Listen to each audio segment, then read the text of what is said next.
Hi, hello, bonjour, and namaste. This is Out of the Clouds, a podcast at the crossroads between business and mindfulness. And I'm your host, Anne Muhlethaler. Today, I have the pleasure to introduce you to Deep Kailey.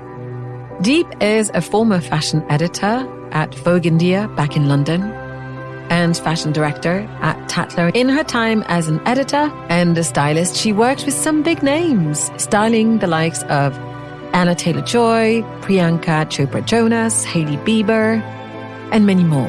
Now, prior to this, she also held roles at the uber-cool Dazed and Confused under Nichola Formichetti and was managing director for Kim Jones. Nowadays, Deep is a consultant. She leans on her expertise to support brands with image creation, global visual language, and supports as well direction for magazine launches.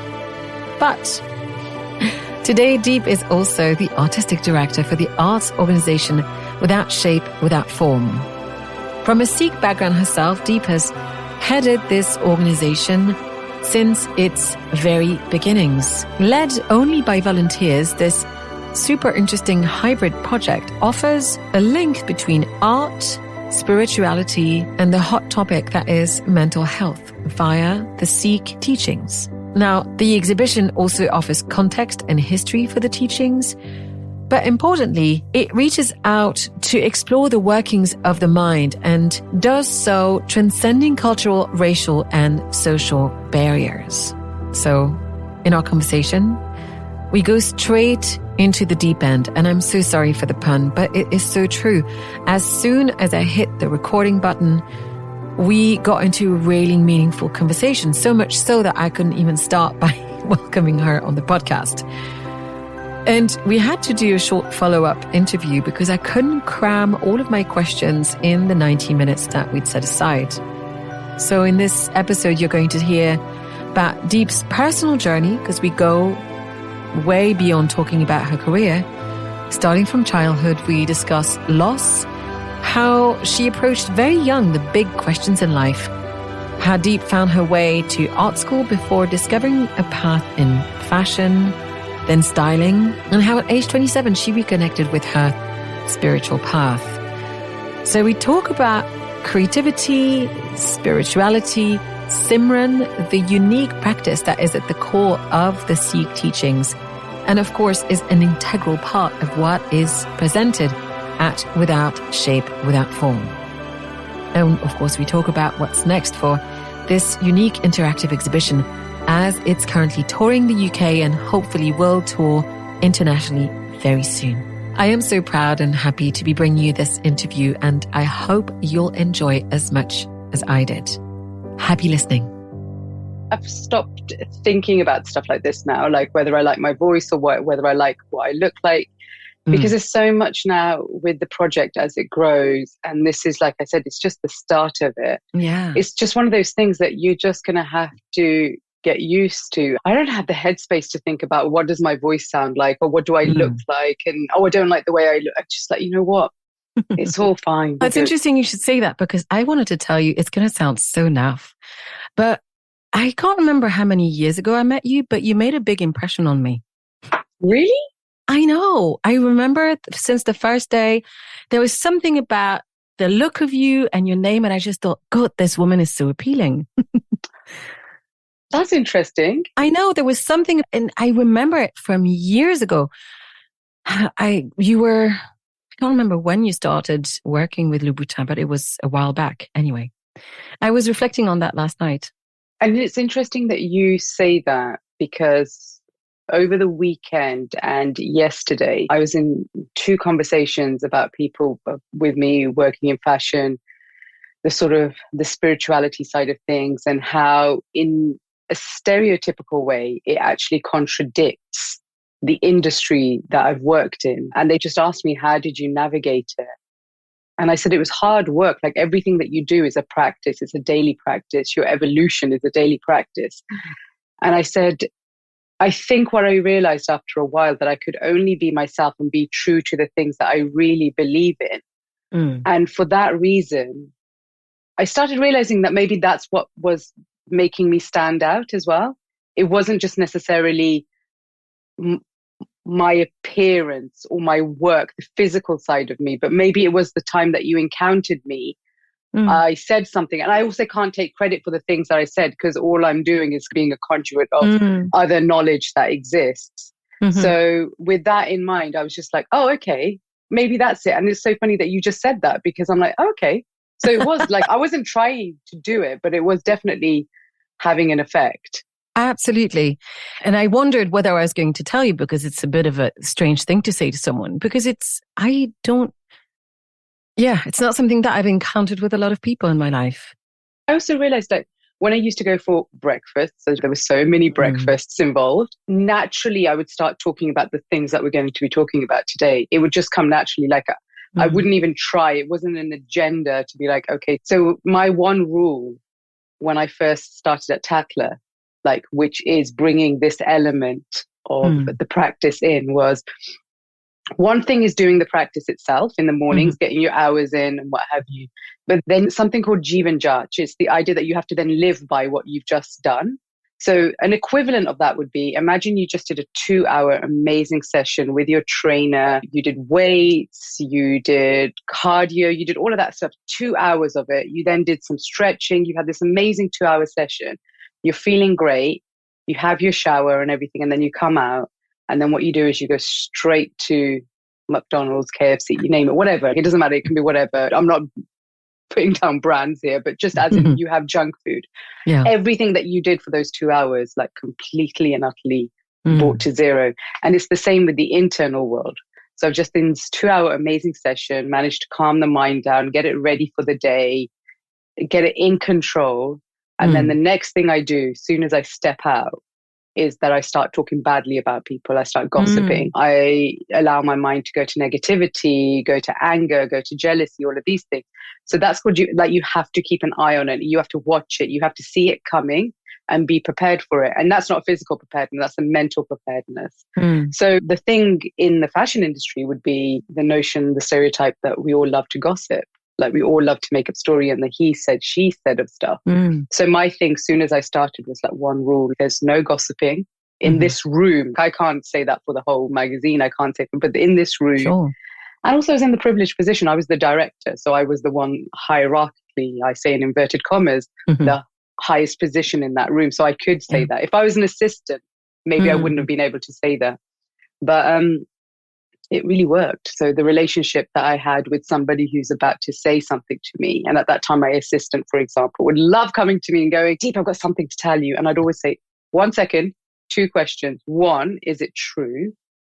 And then she'd have to reflect on it and be like, yes, it's true. Okay, then second, do I need to know? Like, even if it is true and it is information about other people, like what impact is that going to have on my life? And then what that does is it helped me and it helps her. Like to stop, slow down, self-reflect and what have you. So yeah, so those kind of things kick in. And then that's what I'm saying. So by and large, by the time you've met somebody and you're conscious that if I'm about to have a breakfast with someone and all they want to do is get the juicy goss, I'm like, that's not what I'm about. So I kind of learnt and knew how to navigate out of those conversations. If I knew someone's about to start talking about someone, how quickly to change the subject. And that was, I've got to be honest with you, it was selfish because I was like, hey, 1 second, I've just done this practice in the morning. I want to make sure that my hard work doesn't go kaput just because you want to tell me something about somebody else that I don't really need to know about. Thank you so much. That really resonates very profoundly with me. And on a completely different level, I've been faced with a very gossipy community here in Geneva because I have a puppy and there's a dog park underneath my window pretty much. And so I'm in the dog park every day and some people in there just love to gossip and criticize. And it's, while like you, I have found my own way to disengage with this kind of behavior and people who don't realize the power of their words and how it does impact the people that they talk about, even if they are far removed from them. It is a complicated thing to navigate. And I find that one of the hardest things that I have to do is also not judge the person gossiping. Right. Because at early points in my life, I did partake as well. It's an interesting and difficult conundrum. We all do, right? Because like we're brought up in this world where it's get together. So what's the latest? What's going on? And slowly you find out that the more you disengage from it, the more enriching the conversations are. And or more silence there is. If I take that chunk of behavior out, then what's left? Then there's only a couple of things. You can only speak about the truth, things that are true, either physically true around you, or you're problem solving something, a situation, or you're talking about big ideas, big concepts, or you're talking about this. And when you've got those guidelines set up in your head, it's just amazing how much you're saved from spiritually as well. Like, it's the biggest poison. Gossiping is called in that it's the biggest poison you could ever do is make up stories about people or speak badly about people. And then the opposite of that is also quite profound, which is if you genuinely have a problem, it doesn't mean that that person did do something to me and I do have a problem with them. So that's the situation. And instead of me going to tell a third person, that third person should be wise enough to say, okay, so you've got a situation, why don't you do this? Bring that person, you come along, talk to each other about it, figure it out, and move on with your lives. And moving on with your lives could be one of two things. One, you might be surprised on the things that you didn't hear and that situation could be fixed. Or the other one is cut your losses here and just let it go, walk away. Just don't be in each other's paths and stuff. And both serves each other instead of this kind of fueling this fire. And by the way, that's not just true of he said, she said in the small, like, I had an encounter with and somebody did something with. This is on big scale as well. Like, we're talking about society. We're talking about, dare I say, politics as well. Like that kind of like cat and mouseness of it all. What does the world look like when we stop thinking that we are the center of everything and that everything that's happening is happening to us? And when we stop making up stories in our head and that one thing that happened, more than likely, it's never as big as we've made it up in our head. And therefore, by bringing a third person into it to add fuel to that story, and that person's like, oh, she didn't. Did she really say that to you? Oh, and then you're like, then your story in your head becomes bigger. And yeah, you're right. Oh, yeah, I didn't think of that she could have meant that. All of this stuff, it just cuts it out. Come on, guys, life's too short. Let's talk about the big stuff. I agree. I completely agree. And I like how we just went straight into the deep end. I'm going to bring this to a close before starting from scratch again by saying I grew up in a little village at the back of Geneva County at the border with France. And my mother did not feel like she fitted in, and she was depressive and suffered quite a lot of mental health difficulties. And the gossip in the village was always something that felt deeply difficult for her to accept. She always felt very ostracized by that. And I'm sure she didn't help herself. But the more you feel like people have added this layer of story on top of who you are, the more it can make someone in a difficult situation suffer even more. So this resonates with me on a very different level, because I've seen the weight that it can, what am I trying to say? The weight that it can be on someone else's shoulder who already doesn't need to carry anymore. Exactly. But hey, Deep, welcome to Out the Clouds. Thank you so much for having me. I'm so excited to talk to you today. And that, by the way, what just happened there is exactly what ends up happening. I know, and that's what I do as well. You go straight into it. Totally, and that's why I always try to press the record button very quickly, just to make sure that I don't miss any of the good stuff. I'd like to first introduce you to our listeners by asking you to start with telling us your story. Essentially, what I like about starting wherever you want, it could be from childhood even, it's just for us to talk about who we are and what made us into who we are today, right? Before we talk about what we do. That's all right. Would you tell us your story? Then I have to think, how far back do I go? I think then for me, the pivotal moment has to be at the age of 10 when my mother passes away, and having this profound realization on reflection now, not necessarily at that time, but definitely now, realizing that one thing I always knew was that death was the biggest truth. It's something that I'm not fearful of.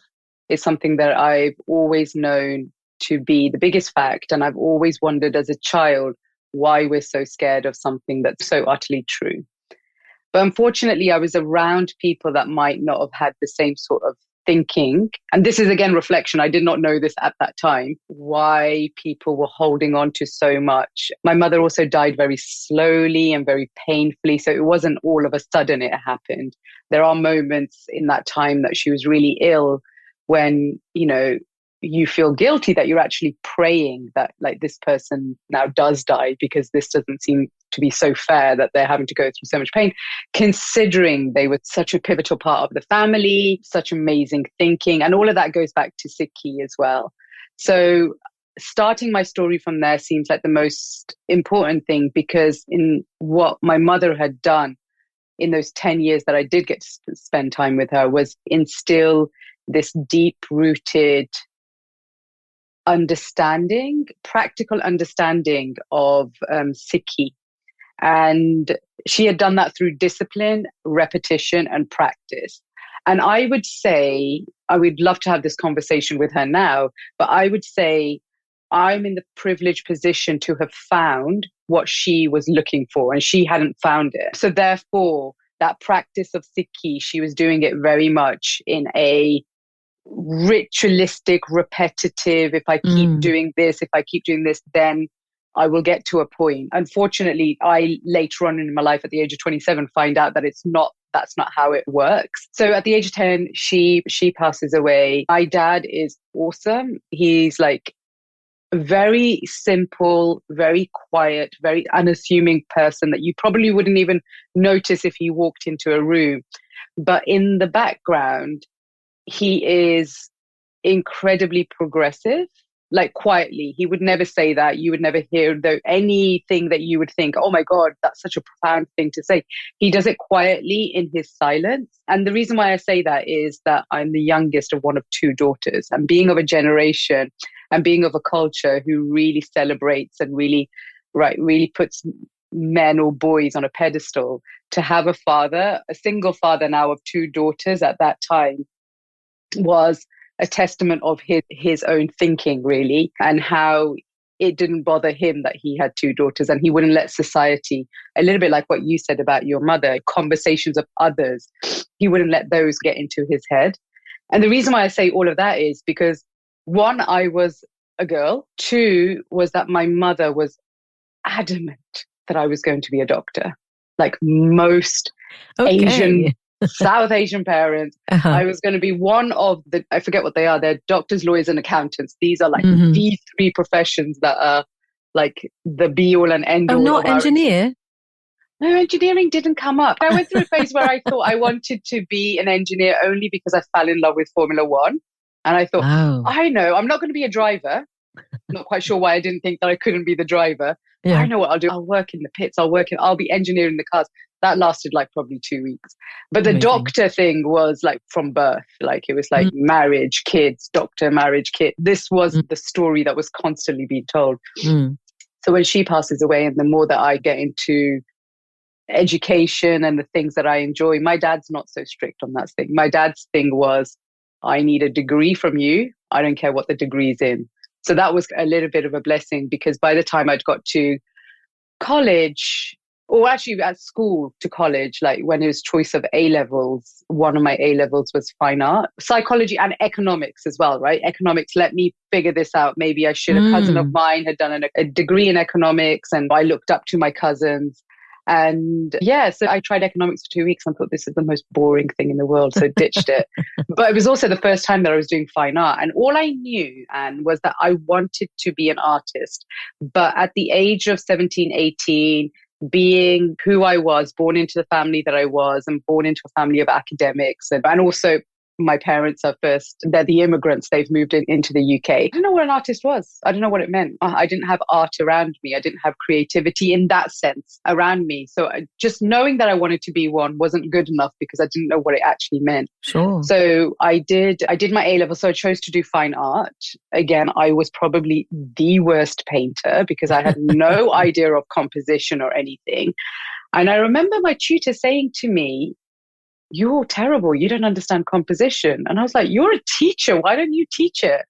And then the second thing was like, and who defines what composition is? Who's telling you what is and what doesn't go like that? But anyway, I did a foundation degree in art and design. And at that point, you then have to decide what your specialism is going to be. And I think I went into fashion design because I felt like if I wasn't going to be an artist, in inverted commas, because I didn't know what that meant, because how do you earn money by being an artist? I know I'll go into fashion because it feels like there's a job at the end of that. And I've always enjoyed clothes. So that was that. But within my first year of university, I realized I didn't want to be a designer. I thought that it was really boring, but I had such an amazing experience. I was given the opportunity to do work experience at Dazed and Confused. As much as I'd been looking and collecting magazines in all this time, and I absolutely loved them, I didn't really know how they worked. So that work experience, those 2 weeks in the Easter holidays, oh, I loved it. So much so they asked me to come back in the summer. So then How I did old a were whole you? week. That's awesome. Yeah, 19.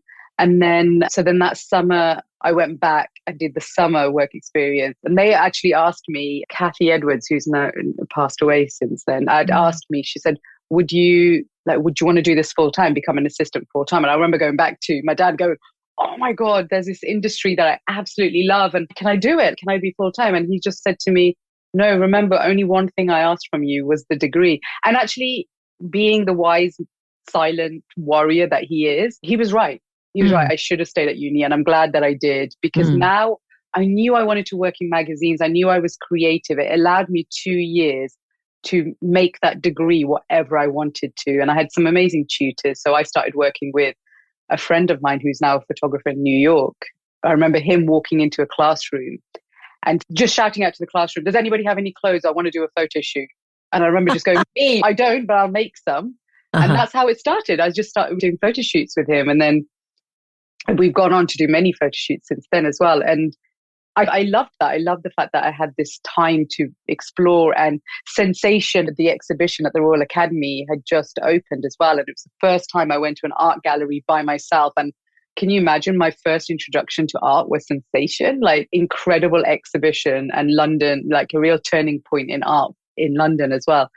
So yeah, all of those things happened. And then so by the time I graduated, I already knew Nichola Formichetti. Nicola's assistant at that time was in New York. He wanted some help with a couple of shows he was doing. So I helped him with that. 9/11 happened at that same time as well. And remember, London Fashion Week, New York was just about to finish. And his assistant at that time, she didn't come back from New York for a while. So I remember about 3 months in going, when's your assistant coming back?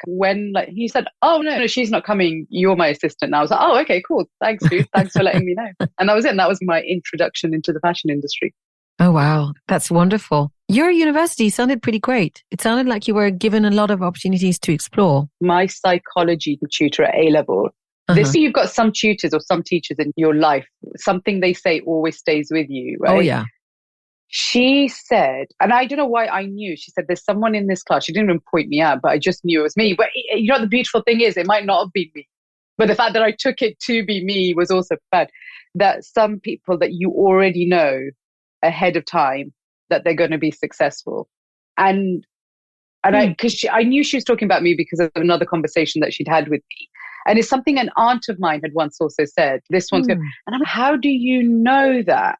And then and the reason why I'm joining these dots is that there was something about my relationship with my tutors that they could trust, that I could stretch the syllabus that they were teaching and allow me to do what I wanted to do, but still stay in the parameters of, I've still got to finish this degree and this module is this module, but I can adapt it enough.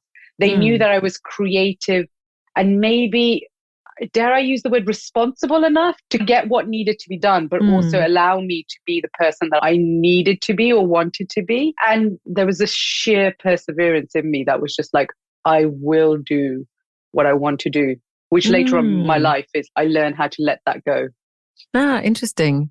Where do you think that sheer perseverance came from? Oh, now again, with hindsight, it was just like constantly growing up from that point of age of 10, hearing people saying that to my dad, be careful, the fact that she's going to do this like industry or work or degree or whatever it is that nobody understands, that be careful that she's going to go off the rails, that there's something in my behavior and my outspokenness that my dad needed to be careful of. What they didn't understand, again, this is why I say that he's a quiet character. He'd already said to us that, listen, as Asian girls who are extra protected and kept as being extra precious, that I trust you. So I'm going to let you do things that others are controlling their children Whereas I'm going to let you go, but I trust you. I trust that you will be honest with me and tell me first if anything that needs to be told. And also that you will tell me what's happening in your lives. Like there was at that time also, there's this huge culture. So there's a whole shift in it. This is where the idea of daytimer gigs came. The fact that there's these parents that are not allowing these children to do anything in the evenings. So what the kids are now doing, there's a whole movement that came around that you actually, during your college time, you go and do something, go out to gigs and stuff. Sure. But we never had that. I never ever experienced that. To a certain extent, I also wasn't interested in a lot of the stuff because I didn't need to rebel against anything because my father didn't give us the opportunity. Like he wasn't restricting us in any way. But I was aware enough to hear that society was having these conversations around how my dad was bringing us up. And it's a close-knit community as well. So there was a slight resentment on my side towards the community as well, which kind of kept me going to be like, wait, I'll prove you wrong. You wait. And you know what? And it was also within my family, right? So lots of people are doing business degrees, are doing law degrees, are doing accountancy. And I'm still the only one that's navigating this space by myself, not having any role models, not having anyone to be like, how do I do this? But don't get me wrong, my family was also supportive, but they just didn't know how to support me. So a lot of this stuff, I had to figure it out by myself. But there was that proud moment at a cousin's wedding when I just got my results. And I was the only one in the family that has ever got a first-class degree. And I thought to myself, I know my uncle, he's really outspoken and he's just going to make a joke of it. He's just going to be like, yeah, but she's got a first-class degree in drawing. That's hardly difficult. But he was the proudest. Like when I told her we were at a family wedding and he announced it to the whole family, he was like, how proud he was that out of everyone that I was the one that here she is, she's come home with a first-class degree. That's Yay. so wonderful. Yeah. How did the rest of your family and your dad feel as you navigated the rest of your fashion career? The close-knit ones, they were incredibly supportive, but they were also incredibly grounding as well, because as a tight-knit family, they didn't really understand what I did. So in not understanding what I did, they weren't that wowed by certain things. Oh my God, I'm going to go to Milan and do the Dolce & Gabbana show with Nichola. They're like, what does that mean? Yeah, we heard of Dolce & Gabbana, but what does that, I don't know what that actually means. So it's quite humbling that I would come home and be like, okay, yeah, it's actually not that big of a deal. Yeah, you're right. But at the same time, they were really supportive. For my dad, the light that kind of shone in his eye was when I got the job at Vogue, because it was something he didn't know who Nichola, he didn't know who Dazed was, he didn't know who Kim Jones was. But my family always knew to ask the right questions. Oh, how was that photo shoot? Did the models fly in? Where was the photographer from? They knew how to ask the right questions. Sweet. But they didn't necessarily know how it all came together. But yeah, Vogue was the one that they were like, oh my God, she's working at Vogue. What year was that? Vogue. Because that must have been around the time I met you, I want to say. It must be around like 2008. Was it around that time? Probably. Yeah. I had a similar start with you when I remember 9/11. I was in London then. So for those listeners who are going to enjoy this conversation greatly, but have no understanding of what it is that you did for that side of your career, could you please explain what you did for Nichola, for Kim Jones, and then let's explain what you were doing for Vogue as well, and then Tatler. So when I first started at Dazed, I started as an intern, then I became Nichola Formichetti's assistant. And Nichola Formichetti is awesome, half Japanese, half Italian, beautiful way of mixing his two worlds together. We had a great time. So Nichola now actually is like the creative director for Lady Gaga. In between, has worked for Thierry Mugler, does Uniqlo. Nico Panda has his own brands and stuff. Awesome, like super, super creative. Through Nichola, because we used to style his shows, I met Kim Jones. This was Kim had maybe a year or two before I had met Nichola, just graduated from Central St. Martin's.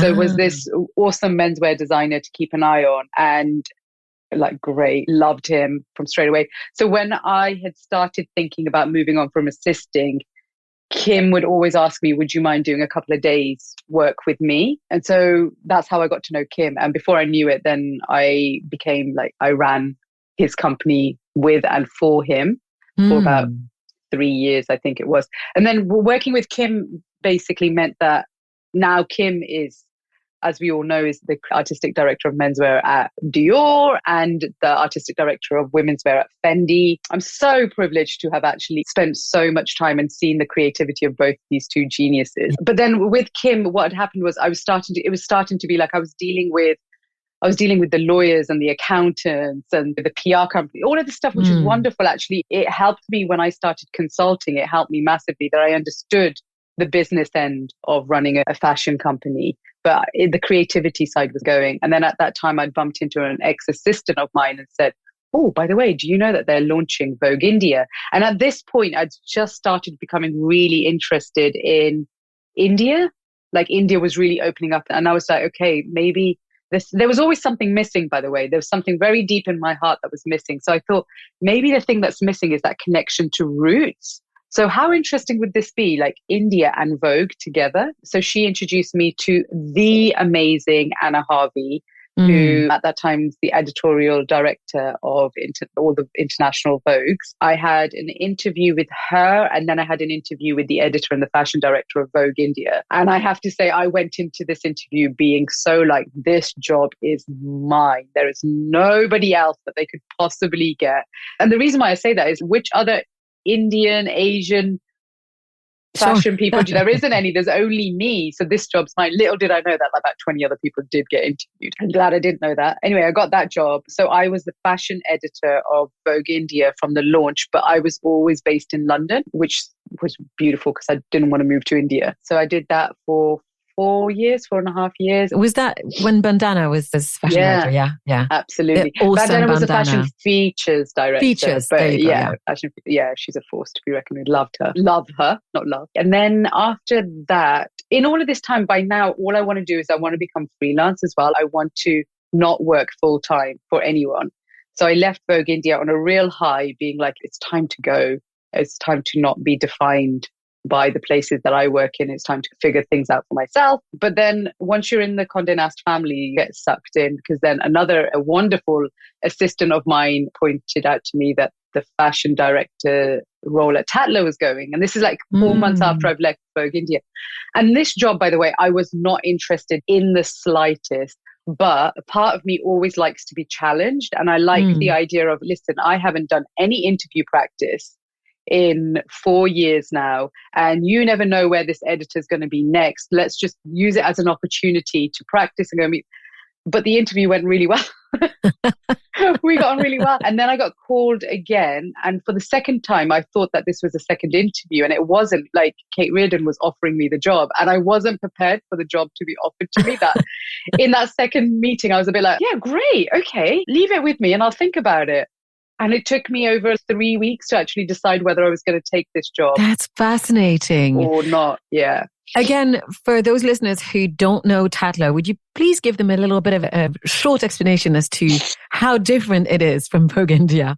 Maybe that will give them context. It is like the most English British, even though there are other franchises of it now, but it's like the whitest, most English high society magazine ever. And it talks to a very small niche part of UK society. But then it has a huge international following because it's so quintessentially English that people also use it as a reference to understand how to navigate that world as well.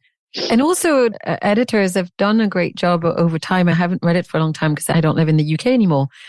But it knows how to take itself not too seriously. And that's when it really comes into its own. I think that when you read this very posh magazine and it doesn't take itself seriously, you get to laugh with everyone who's working on it. And I found that really one of its great qualities. Which in itself is so English well. And but which was Kate Reardon's greatest strength. The editor that I worked under, her thing was exactly that. She had this famous quote, "Oh, my diamond shoes are pinching me." Like this idea of knowing that you're in this really incredible privileged position, but then you're still complaining about it. So hilarious. It was so her thing was everything had to be a little bit kooky and a little bit mad, and it couldn't be self-indulgent in that way. That's amazing. So I wonder, what was going through your life across the arc of your career? What was happening to you spiritually or personally? So what I mentioned earlier, so mum passes away at 10, and up until the age of 27, I know that there's some deep rooted questions in my heart which are not getting answered. The main one being, why are we here? That there has to be more to existence and life than just working. I always say that I was in the privileged position. I was in a privileged position to do the job that I love, but I also busted my gut to do it as well. So I do like to check in with myself and not always say, oh my God, I was in a privileged position. But because especially working in London as an assistant for a magazine that at that time doesn't pay interns, you had to be creative of how you were working. And that for me meant that working all day at the magazine and then working up until the middle of the night on a second job. That's how we managed to do it, and living off a diet of bagels. I lived in East London next to the 24-hour bagel store. That was my amazing off the plane. Yeah, exactly. That's how we ate. But in that struggle, there's also so much amazing stuff that comes out of that. But yeah, so I had this kind of very deep rooted kind of questions like, what are we here? And I explored it with conversations with friends who were from different professions, like whether that's philosophy or science in itself, friends that were Buddhist. Anyway, we traveled around the world. It was at the forefront, by the way. It wasn't like I was desperately searching every day to being like, I was trying to find meaning in life, and I'm getting more and more successful in my career. I'm earning more. I'm doing all the right things as per what success is supposed to look like. But it's still not answering that big question. But there's got to be more than this. And the second question was like, why are we all so shit to each other? Like, why are people so horrible to each other? So those two questions were better. And then somehow, as it happens, at the age of 27, and this was in November. So this was just before I get the Vogue job, because I get the Vogue job in March. And in November of the year before, I happened to go to the Gurdwara. A Gurdwara is a Sikh temple. And I hate using the word temple. So you'll find in this interview, I'll use the correct words opposed to the isms of them. So I went to the Gurdwara, and the program that was happening at that time, I knew that something had been happening back home, that there was this like kind of movement of Simran, and I didn't really know what it was. But knowing that I grew up in Sikhi, you'd think that I knew what these terms were. So I went, and somebody had been saying, oh, why don't you come this weekend? There's this program. Anyway, I went, and all I can tell you was that I had very little idea of what was being said, because the language was the same. It's language I've known, but it wasn't being used in the context that I'd known of it before. And certain words that I was just like, I have no idea what those words actually mean. But all I can say to you is, I just knew that what was being said was the truth. And I got the answers of why we're here and what this world is actually all about. And who cares what was being said and how it was being said? The most important thing for me at that day was that it was the truth. And I just knew it for fact that this is true, that I don't need to go into much more debate. I want to understand a bit more. I want to understand the language around this, but I know that this is finally, I found some sort of truth. And then the Simran that was happening was so amazing. And I absolutely fell in love with it. And that was it from day one. That was it. So from that day, every week I was there, and I was like, this is finally, I found something. And then from that point to now, when we're talking about like over however many 17, 15 years, my spiritual journey was now starting, and I was understanding stuff. But my external world, my work and everything was quite separate. And then now in the past 2 years, those two worlds have collided beautifully. That's so wonderful. So I want to ask you this, and it may be complicated, but what did you hear that day that was answering the question? What was the truth you heard? Great question. Now I'd have to go back to it. In essence, what I understood, and like I said, I didn't understand it practically. Of course. But I heard it, and now I know why I knew it was the truth as well. But essentially what it was, that we are here and all we're doing is playing a game. And when you understand the rules of the game, and when you understand who the players in the game are, then this world is easy to navigate, and it's easy to understand. And then it's easy to also understand and see why people are horrible to each other, because you can see the game that they're playing. We're all playing the same game, but in our heads, our games can often be different. And things like, I'll give you an example. Why is it that, say, for example, you're in a relationship, you're both sat, I don't know, watching a film together, you're both fine, and all of a sudden, out of nowhere, you end up in an argument about something, the most ridiculous thing, but nothing in your external world has actually changed. And then being able to look back at it and being like, oh, you're being played. I can see that you're being played. And the reason why I say that, let me not be too mystical about these things, is that the player in the game, the main player, is your mind. Your mind is playing against the 5 thought creating forces. And the thing that you need to do to be able to understand this world is to eliminate thoughts. And thoughts are the cause of all our pain. And thoughts manifest themselves in very different ways as well. And now, if I connect it back to the story that you told me about your mother, or the stories that I was being told afterwards, all these are people's thoughts that they then manifest or they tell each other to then give you more thoughts. And then you create this inner monologue. And then you add to that inner monologue, which then you end up defining who you are, defining how other people are. And I started realizing from that point onwards that the thing that one needs to do is eliminate thoughts and take control of your mind and think when you need to think and not be led by thoughts. All of that happened on that one day. And I was just like bombarded because I was like, oh my God, what does that all mean? But I knew it was the truth.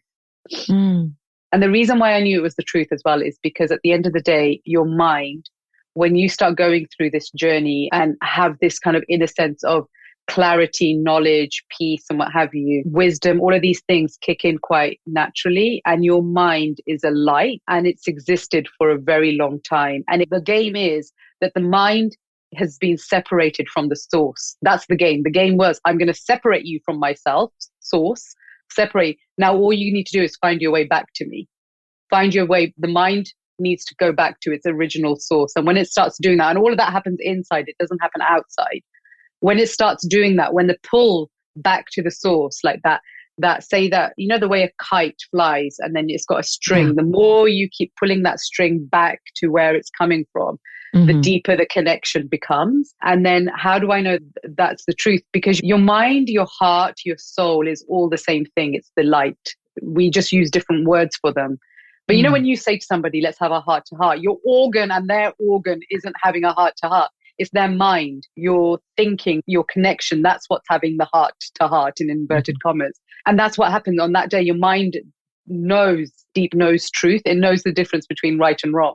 We then make up a story, because if we want to do something, we'll make up a story. If we want to do something in inverted commas wrong, we'll make up a story to allow ourselves to do it. So therefore we don't feel any type of guilt or remorse for doing it. But the reality is your heart, your mind knows the difference. And that day, the reason why I knew it was the truth is because my mind knew that this is it. You found it. Yeah. You recognized it. You couldn't understand all of it in one go, but you recognized it for what it was. Exactly. And enough to know that I need to keep coming and I need to know more. And slowly, the other thing that you realize is that it's a practice. It's a daily practice until the moment you die. It's a daily practice to keep on top of your mind and control it. I'm so glad I asked that question. So it's interesting because I'm trying to keep my thoughts away so I can listen to you and be very present to what you're relaying to me. There's an echo of several things that are coming to me because I've studied Kashmir Shaivism, Buddhism, and mindfulness. And I do find that they are common threads and similar practices, though they may be called different things. And I want to perhaps color what you said, and you can stop me, to say to people who think it's impossible to quieten the mind, that when our minds feel spacious and we don't feel bombarded with thought, our mind, heart, body scenario, our self feels more at ease. We feel more whole and home in ourselves. And I think that the natural wisdom that you talk in, that emerges from this place of spaciousness is our natural state, the one that you were explaining we have been removed from. There's one thing that I wanted to add maybe is, and this is a saying that I heard from a teacher or a book a long time ago, and I thought it was really helpful. It's our discursive mind is part of what you were saying is the game, right? This is what we come to Earth with, and our dealings with it is going to be the maker or the breaker of many situations or perhaps our entire lives. But it's also difficult, I think, to demonize thoughts. Demonizing thoughts, I don't think brings the best in us. If you are that kind of player that you're just go and slay thoughts, I think that perhaps bringing, and I don't know, you'll explain to me how Simran works, but what I appreciate with the approach of Buddhism and mindfulness, other contemplative and reflective practices, meditative practices I've explored, is bringing non-judgment or a caring attitude really helps with dealing with the contents of the mind. But so the quote I wanted to give you is, the mind produces thought the same way that mouth produces saliva. So once you know that, you can also stop identifying with the thoughts as if they were true. Because if it's just a function of the mind, then you can start to find the space between who you are, your own light, as you were describing, and the product of the mind. How does that sit with you? As you were saying, and you mentioned different practices, I guess I want to use this opportunity to maybe share with your listeners this idea of Simran and Sikhi, because now with the touring exhibition, which we haven't spoken about, and we'll no doubt connect that in a second, but with the touring exhibition of Journey of the Mind, we're encountering so many different people, and it's been the most kind of humbling experience to have people share their points of views, their lived experiences, their difficulties with us, and then for them to encounter an alternative way of thinking. So without me trying to explain what the difference is with Simran is compared to the other practices, I'll just say what Simran actually does. And to your point, the elimination of thoughts is no judgment of them or you. It's just that, like you said, it is the nature of the game. Not the nature of the mind, it's the nature of the game. And the idea of eliminating thoughts is also, in some places it is a battle, and in certain places it just becomes quite subtle and it's just a quiet thing. Oh, no, you're not coming in though. But what it is, like I said, it's thinking when you need to think. So for example, you and I are now in a scenario where we have to engage with each other. You've asked me questions where I need to access some part of my memories, where I need to go back and think of a story and connect those dots. So I'm taking thoughts to make sense of it. Now, once we finish this interview, we finish this conversation, I will then switch off. I don't need to think anything more of this unless we need to do something with it. But then after this conversation, I will need to think, oh, I've got to do the next thing. All of those functional thoughts are in the game. Let's say if we talk about it from a game perspective, are allowed. You need those. I'm hungry. I need to think about going to eat something. But when I'm eating or when I'm preparing my food, I don't need to have the thousands of other thoughts about the argument I had, the anxiety that I'm feeling. This is doing this to me. Just be there doing what you need to do and then do the next thing. So there's also, for example, the concept of seva, which is the work that we do with the exhibition, which is I need to think about that. I need to think about, what is this project going to do? Who else do I need to meet? What does it look like? All of these things, they're totally fine to have them. But when you don't need to have them, switch off. So i.e., you finished work, stop thinking about it. Unless you need to think about something for the next day, then stop thinking about it. Don't constantly have it lived up. Because what happens is, once you continue to have the thoughts, then you fall into those thoughts that you shouldn't have. So say, for example, with work, you go to work. The main reason we have to understand, we work ultimately, let's break it down, to put food on our tables, to have a house, a roof over our head, to get clothes on our bodies. Work tends to be quite a functional thing. Obviously, your work can be your passion. Now, listen, if you're going to do something for 8 hours a day, you might as well love it and enjoy it and make it a contribution to society. Yes. 100%. That's definitely there.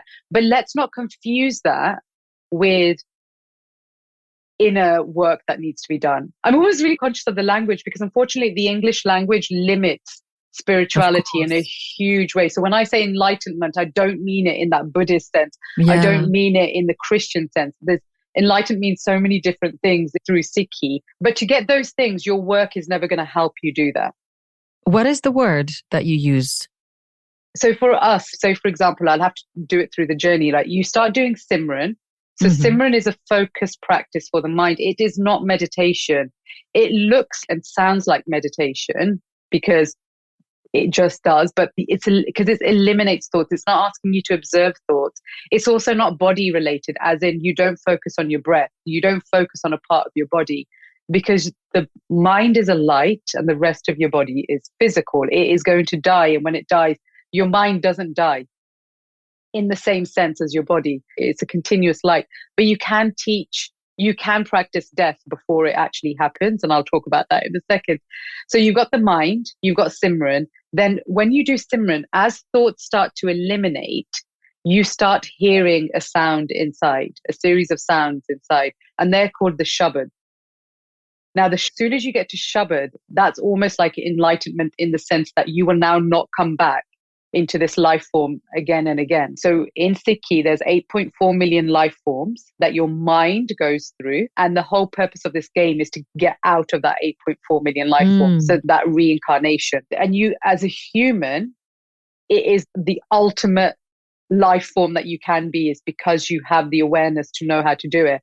That same light, that same mind that I talk about is in all of the 8.4 living life forms. It's in everything. It's in animals, it's in trees, it's in plants. Every living thing has it. But what they don't have the ability to do this, which is to figure out, why am I here and how do I get out of it? If we are in the fortunate position to have a human life, then human life is to figure out, why are we here? Human life is to ask about those big questions and do something about it. Because with all due respect, me working in fashion, such and such designing the best cars or the best houses, having the best spaceships and everything is going to make no difference to your inner world, into your inner life. So the idea is, how do you do both together? So when you start hearing this shabad inside and you start following that sound, then your practice changes. You now start listening to that sound. You follow that sound is coming from the source and will take you directly back to that source by following it. And that is the practice of doing Simran. And if I was to say other practices that I've researched, they only get you to a certain point. And what I've found is that where other practices finishes is where Simran starts. So it's good to do all those other practices. It's fine. There's no judgment on anyone's choices. And that's the other beautiful thing about Sikhi. It has no judgment in anyone else's practice. Is do whatever practice you want to do, whatever you want to do that makes sense to you, but do it with full conviction is always the thing. So yes, I'm not sure I've answered the question or I digressed the conversation. No, you did. And it was really helpful. So I have 2 follow-up questions. Can you explain, and I've used your website and I did do some research on Simran, but would you explain what the practice actually entails for anyone who wants to understand it better and perhaps wants to give it a try? Yeah, absolutely. Simran is, like I said, it's the focus practice of the mind, in which you do 2 things at the beginning. First, you put your full focus in your own voice. You don't put it on a breath. You don't put it on a part of your body. Just sit comfortably, however you want to lie down, sit, stand, whatever. Sitting normally helps than standing, especially because you've got your eyes closed. Now, your mind is subtle and it sits in the pupil of the eyes. So it's not in the eyes, but that's where it sees the world from. So you close your eyes and you put your full focus in your own voice. And what I mean by focus is it's almost as if you've got your eyes closed and you're looking at your voice. So you're putting it down here. I'm so sorry. I know that we are. It's audio and I can see your face. Yeah, I know. Exactly. So that's what I'm trying to be like, close your eyes and look at your own voice. Now listen to your own voice as you say a 2-syllable word. It can be any word. It can be great, full, happy. Just don't make it a word that's going to give you more thoughts. Make it an abstract word that you can't recognize, i.e. don't do pizza, right? You're going to start thinking of pizza. So when we do Simran, we use the Guru Mantra, Why Guru. But like I said, you can use anything. So for example, when we sometimes do it, we do live truth. So again, focus on your own voice. That's why it's called a focused practice. And the practice is that you're going to have to keep doing it again and again, because you'll find that in 1 minute, you'll be able to control your mind for 2 seconds. But the more you do it, that 2 seconds will become 5, it will become 10. Like you'll slowly build up on it, but it's a practice. Now, the important thing is your voice is the most important thing. You need to start to be able to hear yourself doing it. Because no doubt, as you're doing it, your mind will wander. And your mind will wander in two ways. It will either get distracted by a noise on the outside. You'll hear something, a beep of a car, something in the kitchen, whatever it is. You'll get distracted by, oh, I think I've got an itch in my shoulder or what have you. And then the other way you'll get distracted on the inside is that it will start doing this practice, but at the same time, simultaneously, it will start thinking about, oh, when I finish this, maybe I'll go and do that. And then I'll go and meet him. And then once I've met him, oh, but do you remember the last time I met him? That happened. And then, oh my God, why did that happen 10 years ago? And then it will just start to wonder. And that's what it does. That's why it's just got into this habit of wondering. And the focus practice is that it's the constant bringing it back. And then you'll find that the more you bring it back, the more your thoughts will start calming down and slowly they will start eliminating. So that's the start of it. And that's what Simran is. Hold on. Quick question. Yeah. I'm not super up to date with this, but I have read in several papers and newspapers and academic studies that were quoted that one of the moments that we become the most creative is when we let our minds wander. And you are a creative and you operate from a place of letting yourself be creative. Do you find that you do let that sort of spontaneous arising of thought? And how does that work with the elimination part of it? It's such a beautiful question, because when I first started doing Simran, a big part of me was like, oh, as a creative, when I go and wander and I daydream, that's when the ideas come. That's when the creative flow kicks in. So now what's going to happen? So I was always a little bit apprehensive of it. But again, like I said, when you start to think when you need to think, then watch the ideas flooding in. So when I first started doing Simran and I stopped myself from daydreaming, but the moment I sit down and I need to come up with an idea, I might use the same practice. Like I said, there's nothing wrong with going for a walk to then think about, actually, there's a project that I want to do and this is what I need to, that still will come in. That's fine. You're allowed to have those functional thoughts, but it's just being able to control them. And if I can be so bold in the work that I do now as the artistic director of Without Shape, Without Form, the arts organization that I run, when you start working on a higher consciousness and you start working for something that is so true, it's going to be hard for me to describe it, because some of these things that I'm saying, they can make sense in theory and you can connect to them, but they really only deeply resonate when you go through the practice yourself. So all I can say is that the work that I do now, I do it in two ways, which is I give it 120%. I give it all my effort with them. I give it everything, but I am not in control of the result. And just in case we don't believe that to be true, just look at what happened at COVID. We all thought that we were in control of our lives, and overnight that control was taken away from us. Nothing is in our control in that sense. Effort and the fact that I wake up in the morning and I've got the best intention to do the great work that I do, that is, but I've let go of the result. And therefore, when I let go of the result, it means that I don't stress. I don't carry stress around with me. I don't worry about things. All I know that I can do is that today I need to do this much and I need to be able to achieve this. And I need to make sure that presentation is the best that it can be. And then after that, I'm like, there's nothing more I can do. Me constantly thinking about it after I've pressed send is not going to determine or influence the result. Do you know, I think that I asked my question too quickly, but I'm glad you answered it, because I do realize as well that when you already have a lot of spaciousness in your mind, then I can see why creativity is not so much of a problem. It's the crowdedness of the anxiety and the other thoughts that are the problem.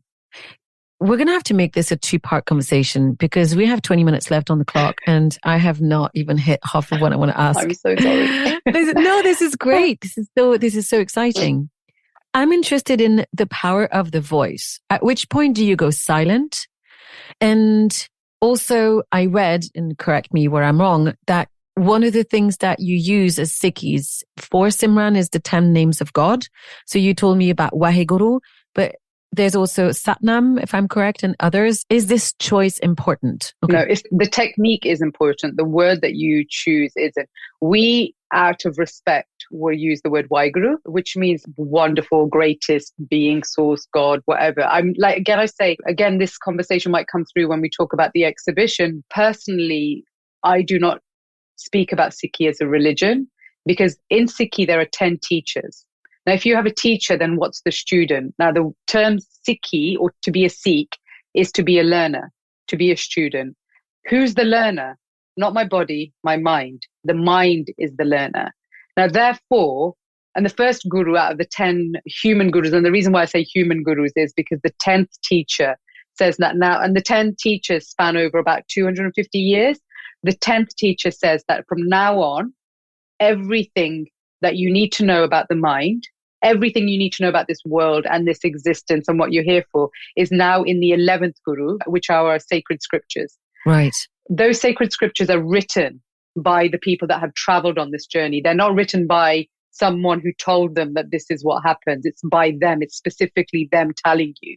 And so there is complete continuity and resonance in their stories. They might have faced different challenges inside and outside, but all of the points of how to do it, that journey is exactly the same. And what I love about this is that spiritual evolution has no time. You can't even use the words together because it existed before, it will exist in the future, and it exists now, and it's exactly the same. The journey is exactly the same. The signposts are exactly the same. And this is why we use the sacred scriptures to check in and be like, oh, hang on 1 second. This just happened to me inside. Oh yeah, there it is. It says that this is going to happen.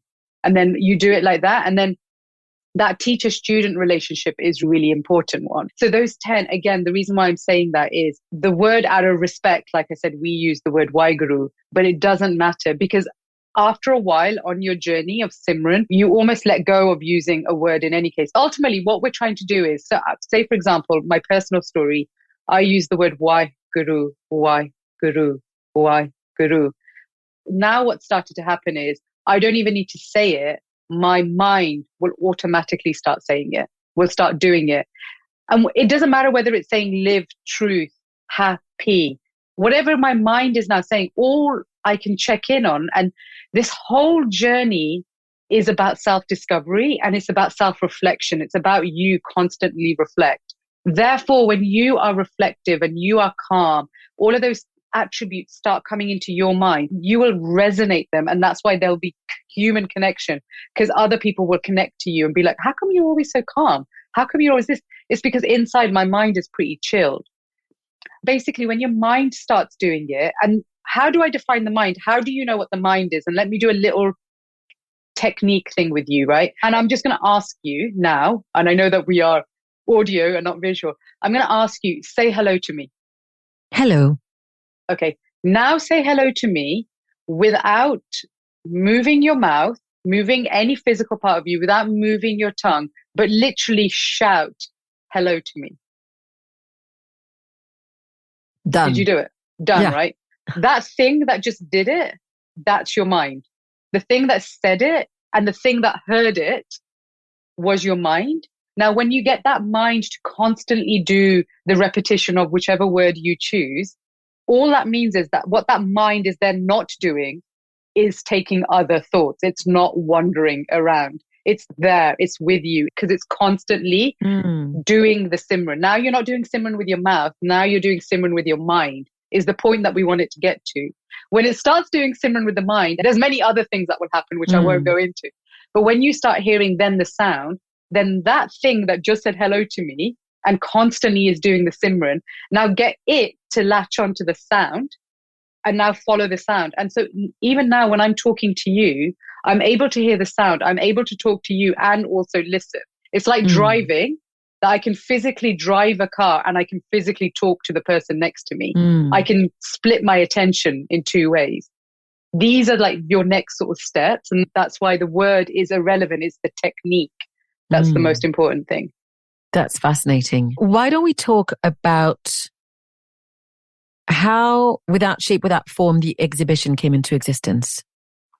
So basically, Without Shape, Without Form originally started as an exhibition in 2017 when we thought, hang on 1 second, we are sitting on this beautiful wealth of knowledge of Simran. Sikhi obviously has been there all this time, but the actual genuine practice of Simran is such a profound one. It should be shared. So we came up with this idea of doing an exhibition in 2017. I had the privileged position in which I was asked to, if I could navigate it. I'd never done an exhibition before, but as I've already said, I wanted to be an artist. So I was like, okay, putting an exhibition together will be cool. I was fortunate enough to bring in graphic designers from the world of fashion, from Vogue Russia, actually, at the time. A dear friend of mine, Brendan Althorpe, helped us design the whole exhibition. That exhibition, Without Shape, Without Form, was only meant to be on for 15 days. On its opening day, it had 4,500 people come through the door in 3 hours. And then it showed us, actually, hang on, there's a huge need and connection for this. And at that time, it was really very much only the sort of South Asian communities that were coming to see it. We didn't do much marketing. We didn't know much about these things. And then the Arts Council had come to see us and really were impressed by what we had done. Guru Manya Granth Gurdwara, which is the Gurdwara, the Sikh temple that I go to and do the Simran, is on a 4-acre site. And at the front of the building lends itself to gallery space because it used to be the old Citroen headquarters. So the showroom was there. So it naturally is a gallery. So we did that. The Arts Council came to see us and were like amazed by the work that we were doing and said, how can we support you? Then with their support, we opened our second exhibition in 2019 in November. Like everything else, that closed a few months later. And then in 2021, after most of the lockdown, as a team, we got together and was like, we've got these 2 amazing exhibitions. So now Without Shape, Without Form was an exhibition, then it turned into a gallery. And then now it's about to transform into an arts organization because we decide that in 2021 that we're going to reimagine the 2 exhibitions, reinterpret them and take them on tour. And that tour is now called Journey of the Mind. And it is a journey of the mind, understanding of the mind, what it's here to do, how to understand the game, all through the lens of the Sikh teachings. And it's been to Birmingham, Glasgow, Bristol, it's in Nottingham at the moment. And the most amazing thing is we're talking about the Library of Birmingham, Calvin Grove Art Gallery and Museum, the V&A Dundee, Contemporary Art Gallery like the Arnold Feeney. We're at the New Art Exchange at the moment. So it's interesting to share these stories in spaces in and around art. And I think the way I can wrap that whole thing up for myself personally is now all my worlds have collided. I just had the Skinder Hundal, the Global Director of Arts for the British Council, came on Saturday and was just looking at the exhibition. And there's so many layers to the exhibition, which is the art, but the transformative education, the things that we're talking about today are very much there. But then the other third thing is that we are always with the exhibition as sevadars, as volunteers. Now, we are people that practice what you're reading about. So therefore, there is a connection to us because we embody the exhibition. So now how does one define contemporary art? How does one define an exhibition? So we're opening up so many different conversations and different curatorial practices, which is a really exciting one. But our real main purpose is that the concept of pala, the betterment of others.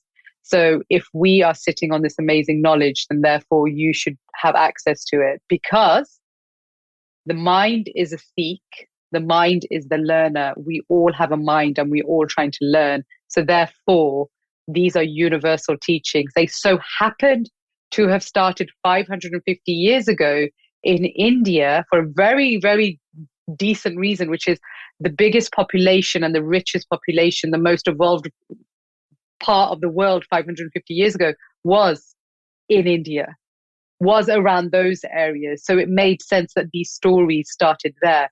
But the only thing is, 300 years after that, they shouldn't have stopped there. They should have carried on. And now our work is that to really share this amazing body of knowledge and these techniques with everyone, to be like, hey, listen, if you're suffering, there is zero reason, like zero reason to suffer. Wonderful. I really appreciate you giving context to Without Shape, Without Form. Now, I wanted you to tell us a little bit about the year off that you took before that existed and what seva means, because it's not just an altruistic form of service. There's a deeper layer into it. Am I correct?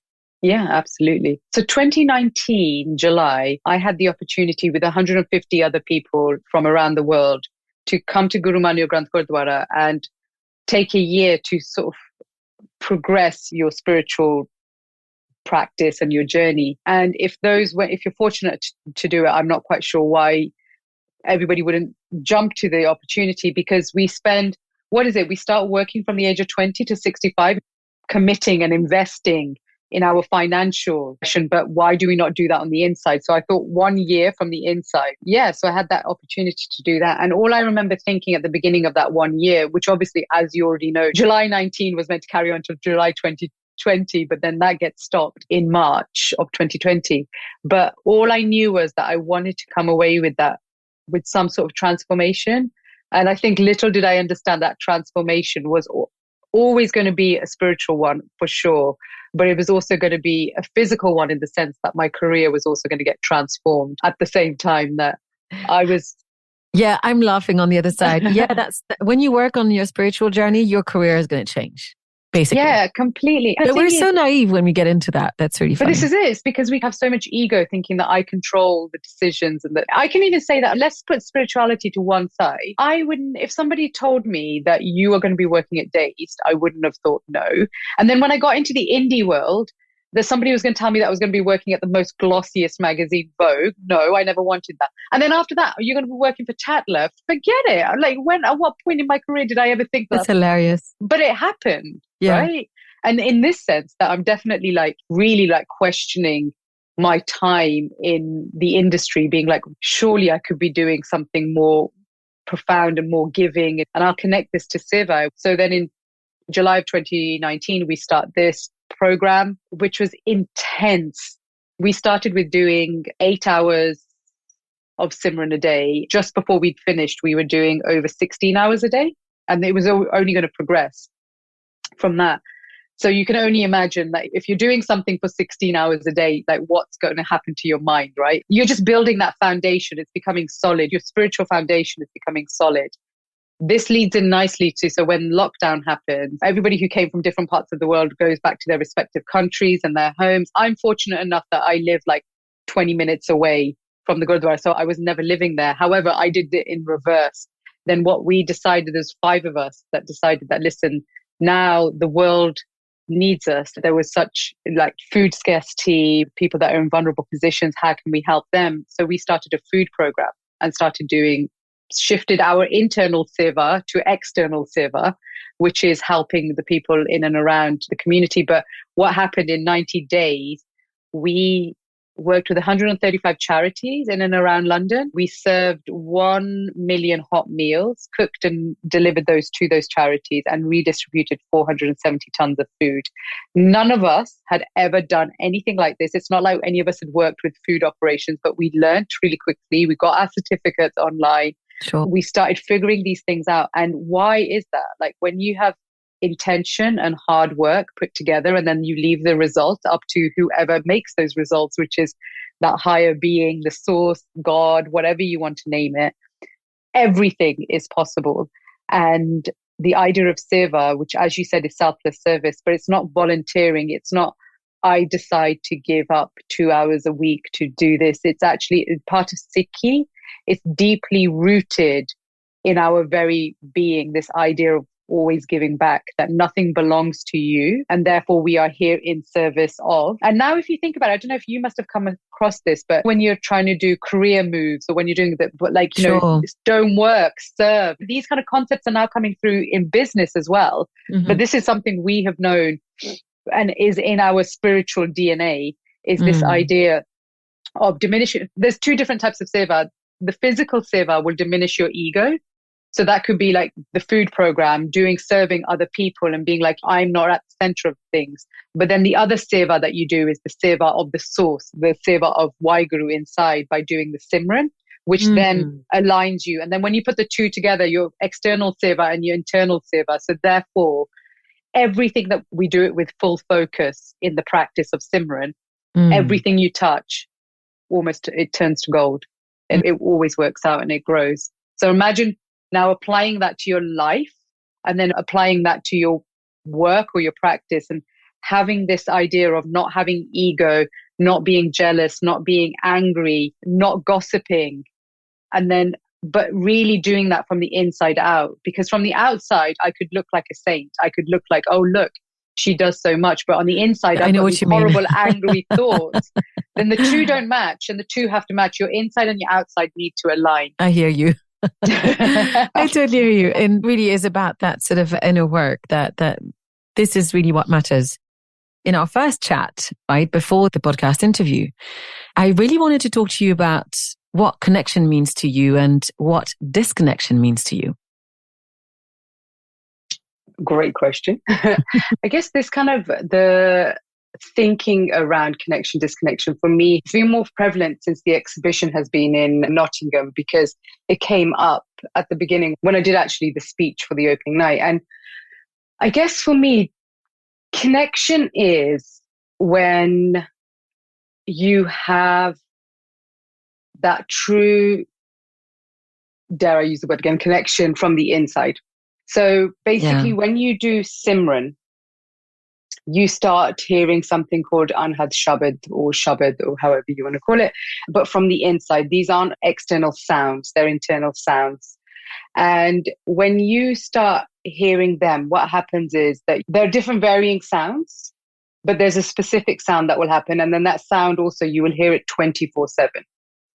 And then the next mission or your next endeavor in your journey is to then start listening to that sound and attaching your mind to that sound. I know we did that hello exercise, that thing that says hello, so that thing that talks to you and sees everything without these external eyes, the things that hears everything without these external ears. And that thing, which is the mind, it can also walk, right? Because you travel, your mind, you can take it wherever you want.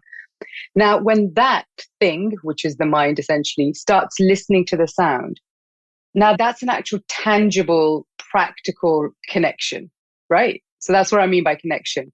But through that connection, what starts to happen is that the mind becomes content.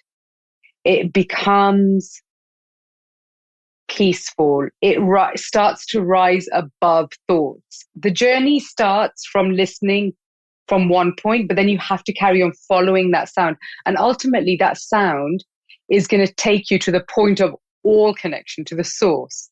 So along that journey of listening and constantly focusing on it, or as I'm talking to you, splitting my attention and listening and talking to you, what it does is slowly it starts to pull you up.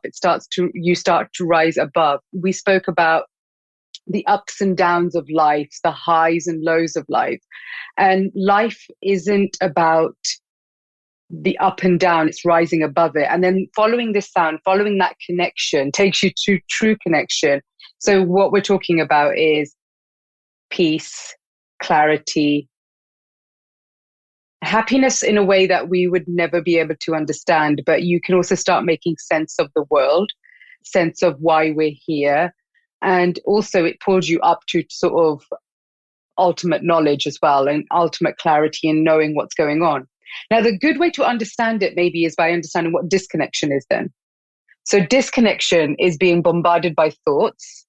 Disconnection is the chaos that happens in our mind. Disconnection ultimately leads us to things like anxiety, depression, isolation, loneliness. All of those things are disconnection.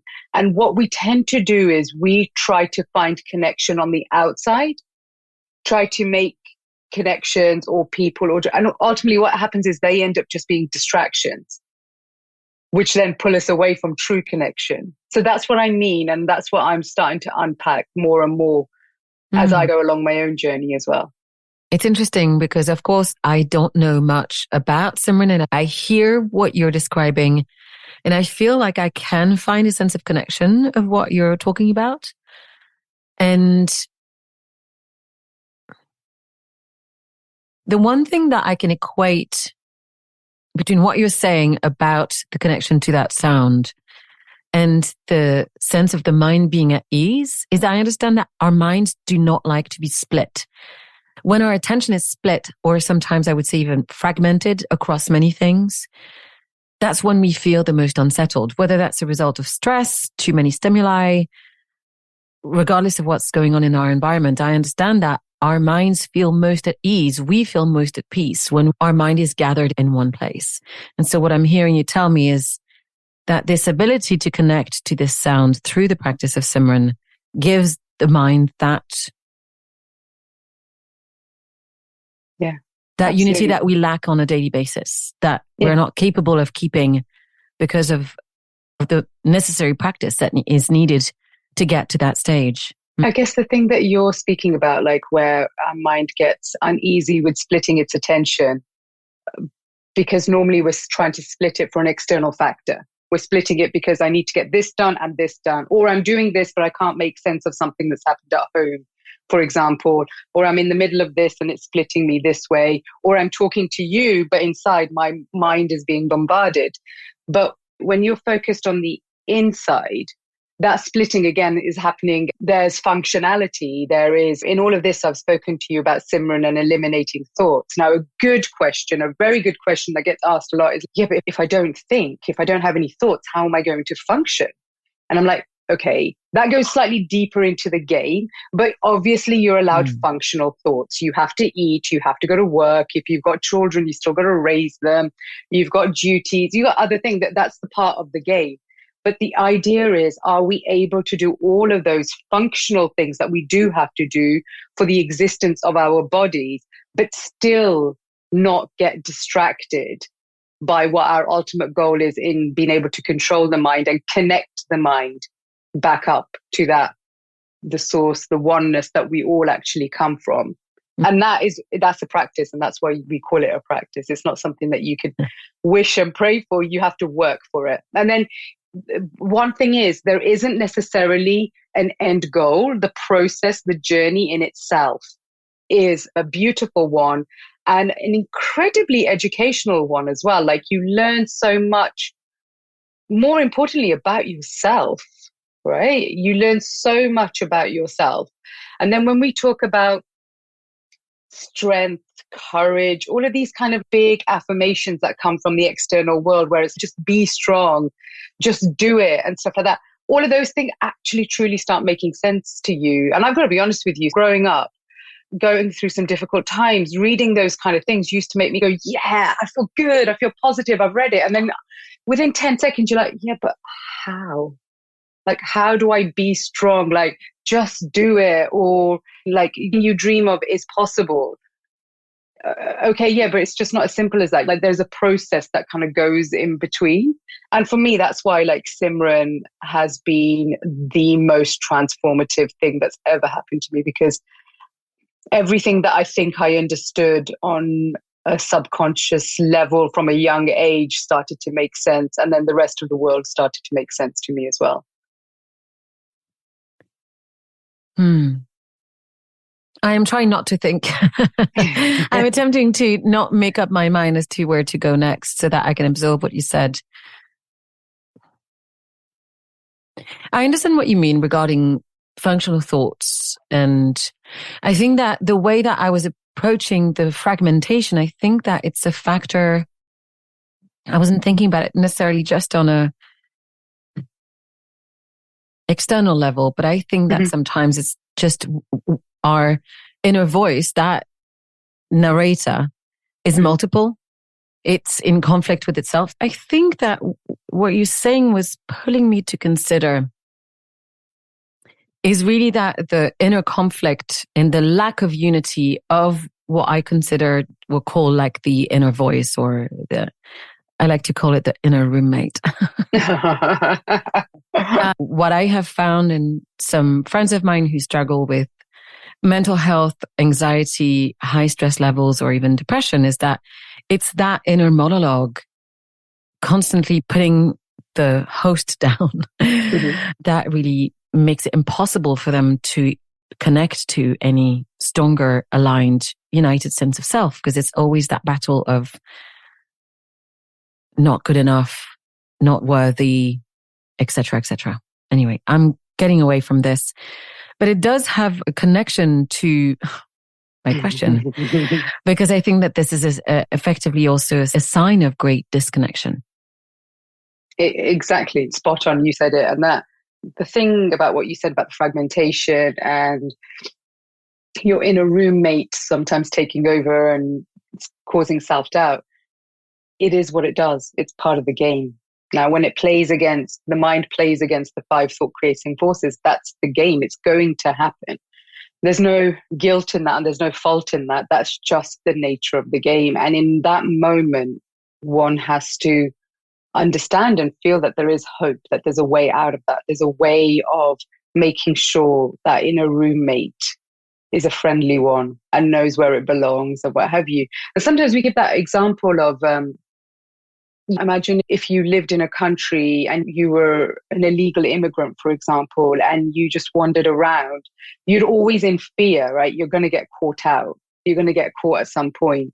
But imagine living in your own land. And I'm so sorry, this might either be a timely example or a really bad example. But imagine living in your own land in which it's yours and you're free to roam it. You know what the rules of that land are, but at the same time, you're a free citizen almost to live in that. And then imagine what that feels. And I'm talking about the mind, right? The mind needs that passport. It needs those legal papers to be able to do it. And that sound is that. And I'm talking about the mind. God forbid somebody's listening to this and is trying to put this analogy to the external world. Like, sure. It's not that. I'm very much about how we're almost like illegal immigrants in our own heads. And then how are we to connect? Again, that word's going to keep coming up now that we've used it. How are you meant to find that true connection? And like I said about 10 minutes ago, I was like, that true connection, there's one thing having like-minded people on the outside, which is your community and what have you. That's one thing because they're going to support you. You're going to have conversations like this. They're going to say something like along the lines that, hey, listen, sometimes my mind feels like it's a roommate that isn't paying rent on time and is always being disruptive, never turns the music down, is just when I need to do something, it does something else. So it is part of you. It's your community that will remind you, will have this conversation with you and just say, but remember, we were supposed to do this and this. And then you're like, oh yeah. So that's your external connection and community. That's also important. But the work that needs to be done is all inner work. Thanks so much. Yeah, I think that these are 2 good analogies. I like to use the analogy of your ideal home. So if you imagine your ideal home, and everyone's going to have a different one, right? It could be a palace, it could be a boat, it could be a penthouse apartment in New York. Yeah. And then just imagine that you have the best time in your life. Like every room is perfect. In winter, it's ideal. In summer, it's cool and breezy. And you feel like it's the safest, most amazing place in the world. And then imagine that you have the worst roommate in the world and that you are never left alone. Exactly. And then I was thinking that the bad living environment that you can be in within your own mind, the bad living arrangements that you have, it causes you to behave a different way in the world. If you think of what it's like when you do live with someone who's disruptive, when you do not have peace at home, you don't show up in the world in the same place, right? Your analogy is perfect because even the sacred scriptures say, when you find peace at home, you'll find peace outside. Now, if you didn't understand that was in reference to the mind, you would think that in my life, in my family, if I've got peace here at home where I live, then I'll find peace there. No, it actually says that this body that we have is a temple, it's a fort, it's a house, it's a land. And then your mind lives within that fort, within that land, within that palace. Now you have to find peace within that house, within you, and then you will find peace outside. Yeah. As well. And so I think that's a perfect analogy for it. But we've all heard it, right? Treat your body as a temple, what have you. But if we actually really knew that over and above, just look after your body because it's for health purposes, treat it. But actually, no, treat it like a temple because it really is because within it, that true connection, that oneness, whatever you want to call it, right? God, Waheguru resides within it. And that's why you should treat it with kind of total and utter full respect. Be careful what you put inside it. Make sure what comes out, like in terms of what you hear, what you speak, it is true. And by that I always mean in terms of, are we speaking ill of people? Are we hearing ill of people? Are we seeing bad things? Thank you. Yeah, that's beautiful. And I know it's going to tie back to the beginning of our interview where we did speak about gossip amongst the many things that is Sorry, I've got a French word coming to me. Nocif, bad for us. Now, there's one thing that I wanted to ask you, and I feel like there's a through line between this topic of connection. It's talking about your identity, your own sense of identity.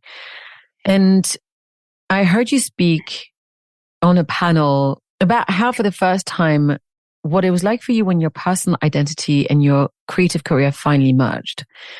And the sense of connection that you found when all of these pieces came together. And I wanted to ask you, what was it like for you to find that alignment? It just all made sense. Like, you spend so much of, I do, I can't speak for everybody. I spend so much of my life trying to make sense of things. By that, I also mean creatively, there's so many cultural things that didn't make sense to me of why am I doing what I'm doing? How did I even get into this? I know there's certain things that just make me truly happy from the outside as well. Looking at viewing art or being exposed to art really does make me happy. And there was so much guilt around it. It's like, how is it that going to a gallery, seeing such beautiful work was making me so happy?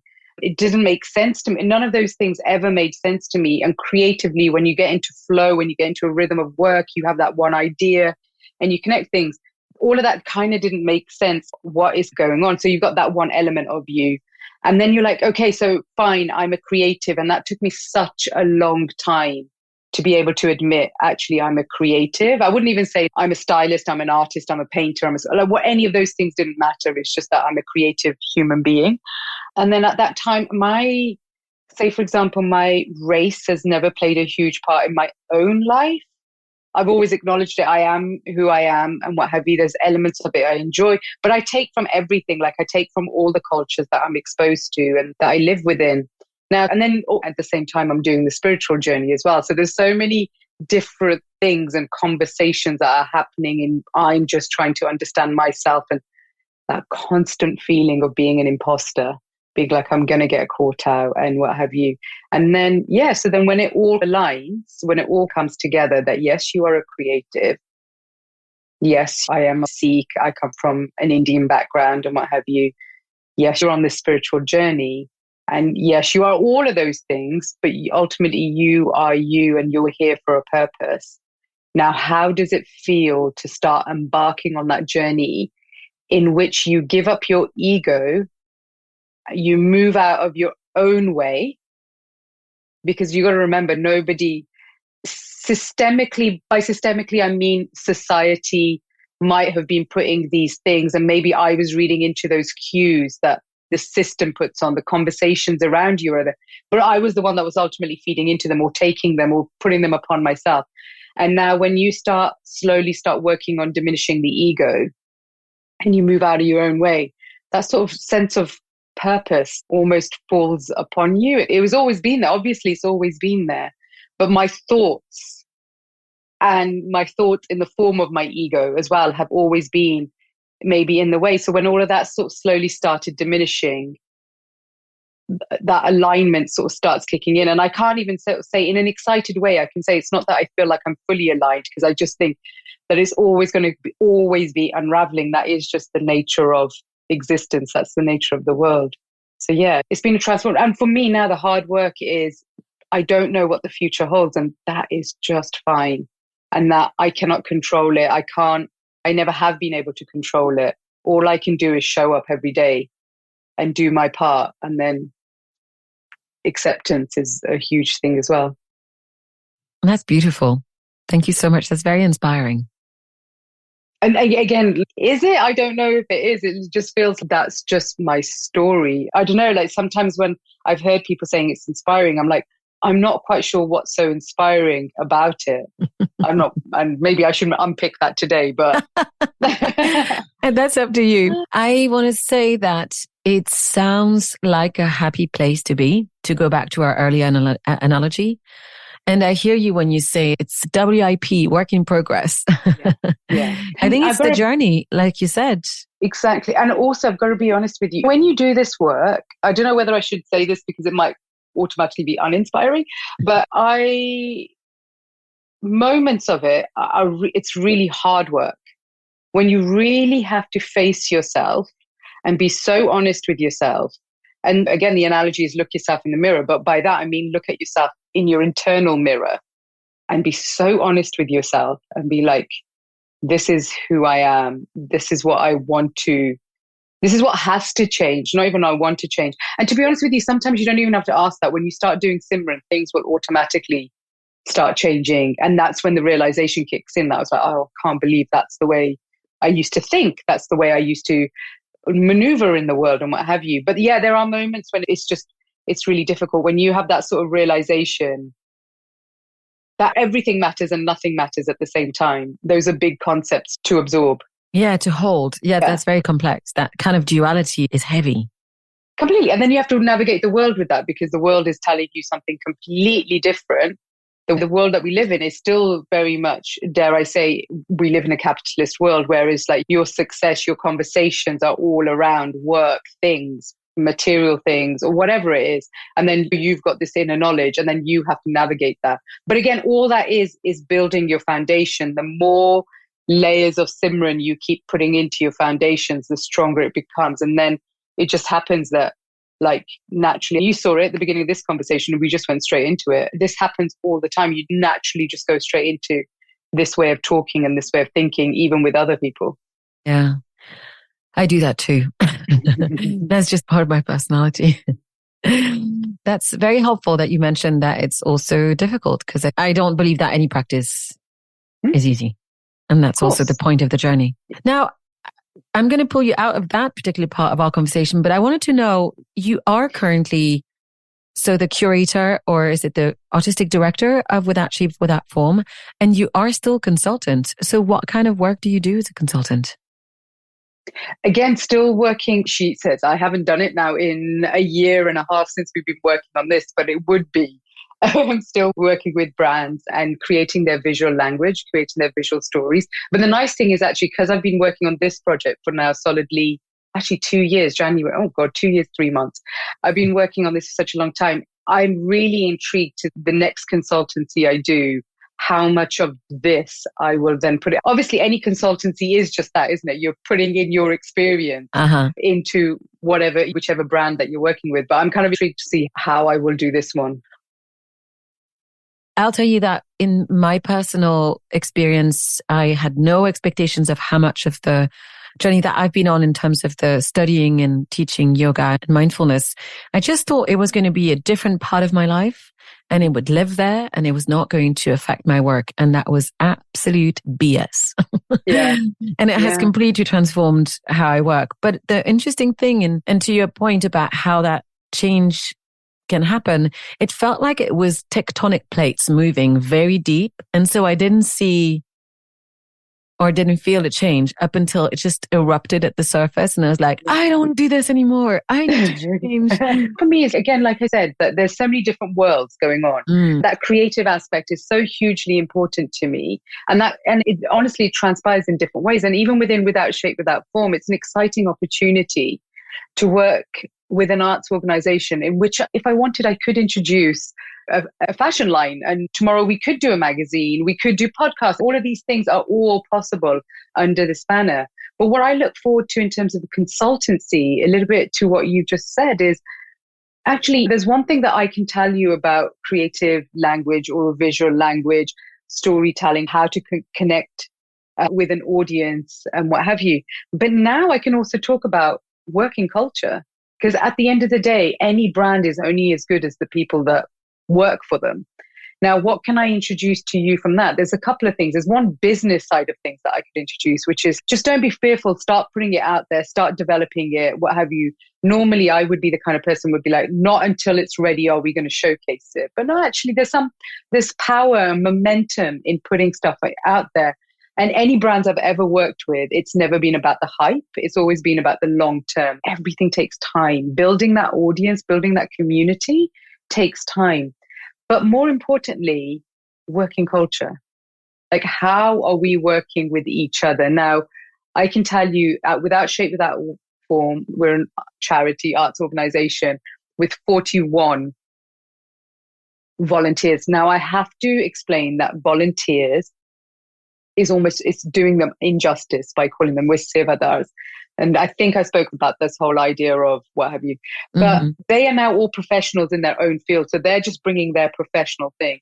I'm confident. I'll say, let's not be overly ambitious, but I would say 90% of them, if I said tomorrow, guys, if we could afford to, if you didn't have a livelihood and if we were living in the most idyllic world, I would say to them, are you happy to quit your jobs and do this full time? They would do it within a second. Right. So when I talk to other arts organizations or CEOs or artistic directors, I've got the privilege of this team that has been built through the teachings of Sikhi that are completely and utterly vision aligned. Why would they do it? Why would they give up their evenings to do this if they weren't aligned with the vision? And how do you do that? See, those kind of things now I've got a better grasp on, of actually, it's much easier to explain to 41 people that don't really know what they're doing technically in certain fields. Unless it's super technical, that's different training. But how do you bring that together? Those things, there's working cultures, business, that this practice that I've been doing now for the past 2 years in creating without shape, without form, I'd easily be able to transform that to most working cultures. That's wonderful. I'm so glad that this is an area that you can affect change, because I agree with you. Perhaps one of the strongest and most important things that I think we need to work on, and that's the reason why I'm still consulting as well, and I feel like this is probably part of my mission in life, is to actually, make the future of work a bit better, because it's about looking after each other. And you're right, the vision alignment is so essential, because if we don't understand what we're working towards, then there is no purpose inherently. Exactly. And the other thing that I've been approached a lot, which all of these things are just so funny. I wanted to say serendipitous. Clearly, I definitely do not believe in that concept, and I don't believe in the concept of coincidences either.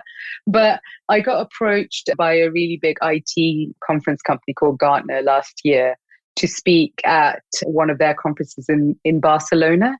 Now, who would have thought 2 years ago, 3 years, 10 years ago, that I would be going to Barcelona to speak at an IT conference? That doesn't even make sense. But it was one little program, and it was alternative ways to leadership. And it was women in IT as well. So you think, like, how do I fit in? For me, it was such a huge learning of a different sector in itself. But to be able to sit on that stage and tell these women about what I do, how I navigated Vogue, Tatler, what does leadership look like in the background when I've got a spiritual practice going on as well? And how do I affect change in that? It was incredibly powerful. I just never thought, see, again, it goes back to those things. I don't really know what the future holds. It's like the opportunity will present itself. And then at that moment, I'll try and make the best decision. And when you've got that connection from the inside, most of your decisions are going to be good, because you're doing them from the right place. You're doing them with a fresh and clear mind as well. So speaker opportunities is now a funny one for me. Oh, that's wonderful. I wish I'd been there. Let me know about the next one. I will do, for sure. I know Gartner. I wanted to ask, if someone was interested, listening to us, in giving Simran a try, what would you direct them to do? What would be a resource for them to go to?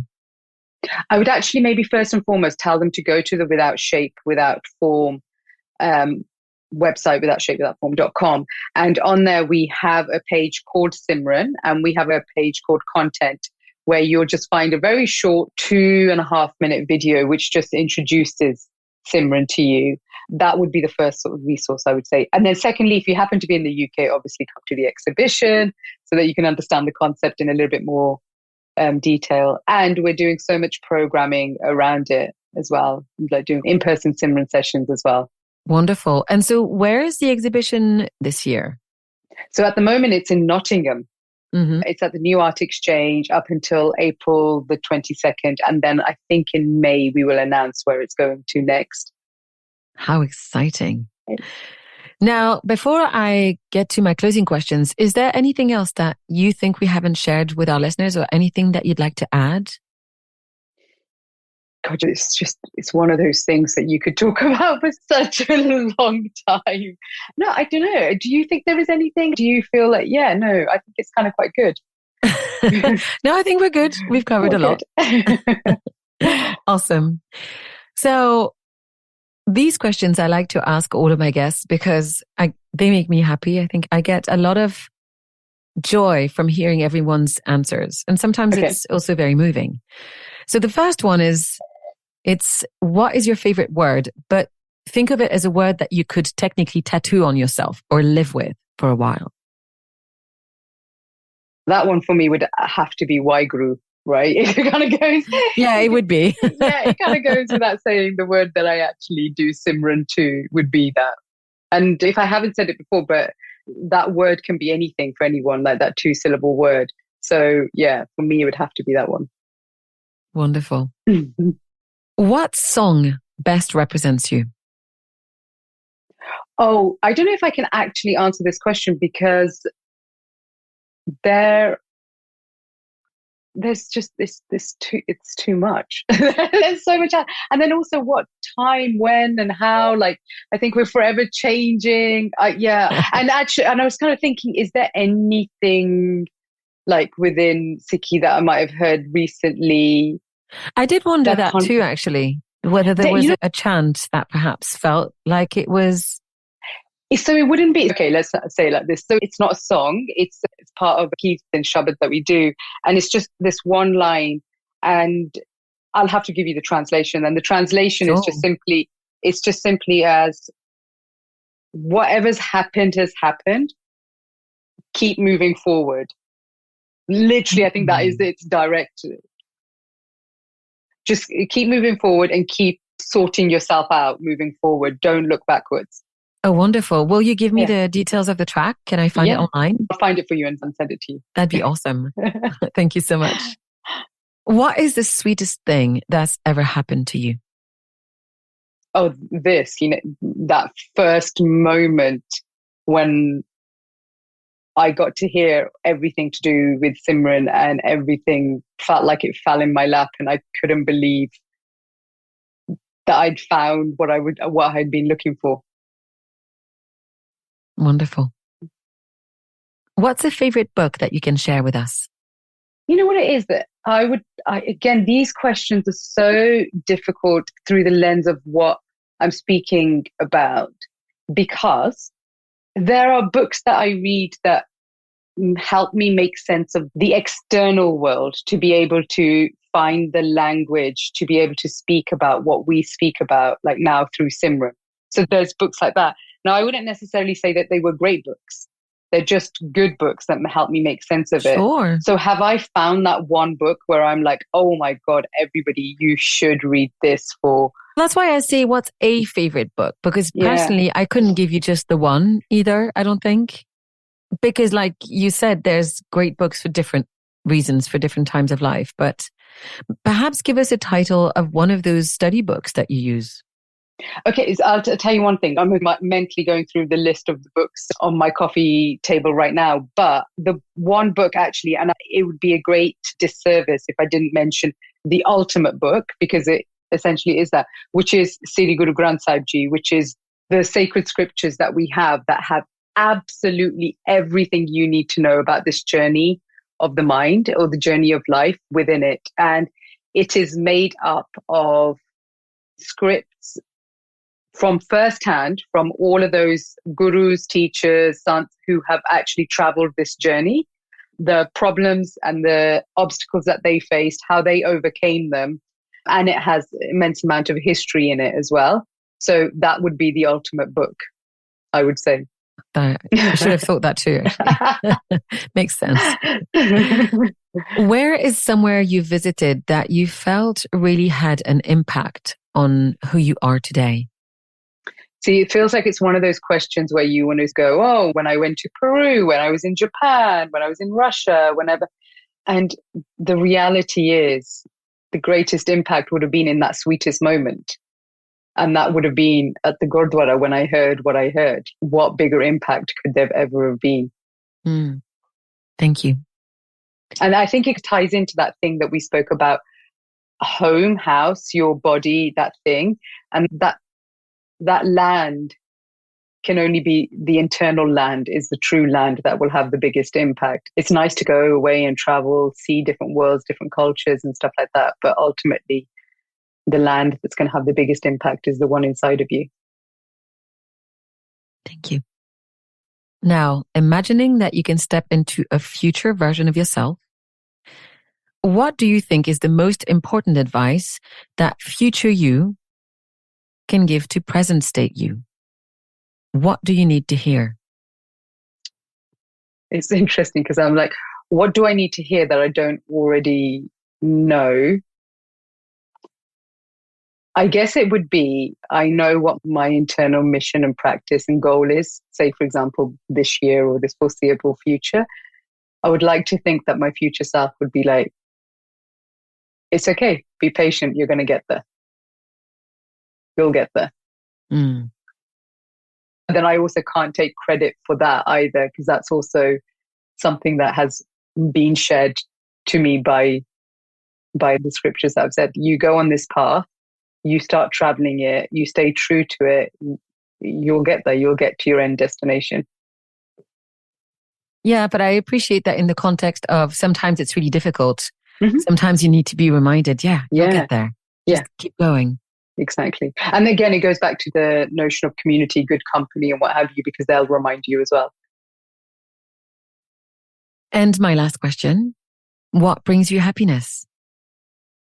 This serving, doing Simran and being in service of a higher purpose and existing and navigating this one opportunity that I have been given in life, which is the human life, just being a human, to be able to fulfill that and be the person that I've always meant to have been, brings me complete joy. That's wonderful. Thank you so much, Deep, for making time to talk to me, for answering my many questions. It's been a real journey for me as well. I have loved every moment of it. Where can people find you if they'd like to get in touch? Mostly, I would say you can either email me via the website or on Instagram. I'm Deep Kailey. Okay. Well, thanks so much. I hope that we'll get a chance to see each other in person, because I'd love to see the exhibition. Let me know. That would be wonderful. It'd be great to have you there. Yeah, that'd be really great. And have a wonderful rest of the day and the week, and hopefully we'll be in touch soon. Definitely. Take care. Take care. Bye. So, friends and listeners, thanks again for joining me today. If you'd like to hear more, you can subscribe to the show on the platform of your choice. If you'd like to connect, you can get in touch with me at AnneV on Twitter, Anne Muhlethaler on LinkedIn, or on Instagram at _Out of the Clouds, where I also share daily musings about mindfulness. You can also find all of the episodes of the podcast and much more on my website, annevmuhlethaler.com. If you don't know how to spell it, it's also going to be in the show notes. If you would like to get regular news directly delivered to your inbox, I invite you to sign up to my monthly newsletter. So that's it for this episode. Thank you so much for listening to Out of the Clouds. I hope that you will join me again next time. And until then, be well, be safe, and take care.